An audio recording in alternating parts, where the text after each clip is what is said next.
freeze in Florida this winter has created a shortage of tomatoes across the United States and a resulting price hike. Now, here at home, supply isn't a problem. But as Darlene Heidemann reports, prices are higher right across the board. You may have noticed something different the last time you shop for produce. If you plan to make homemade pasta sauce or a Greek salad, you may have experienced sticker shock.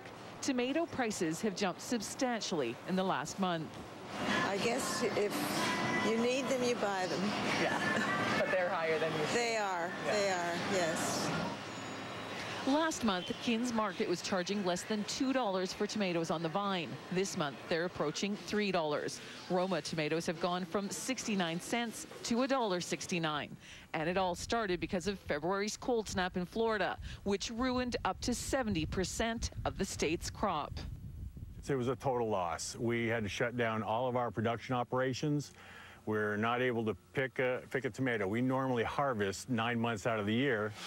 Since tomato prices depend on supply and demand, it should be no surprise that the huge crop losses in Florida and elsewhere have had a ripple effect on prices right here in BC.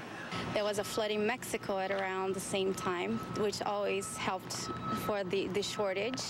And then you start looking for other places. Then there's Puerto Rico. Puerto Rico now is trying to supply the whole North America. You'd think the need for tomatoes would mean BC's greenhouse industry would be booming, but that's not the case. They say it's a non-issue for them since seeds planted in December are not yet ready to go to market to fill the void. The BC growers, they are running their business as usual, but the local produce season doesn't start until the end of May, the beginning of June. So we're not going to see those local tomatoes until then.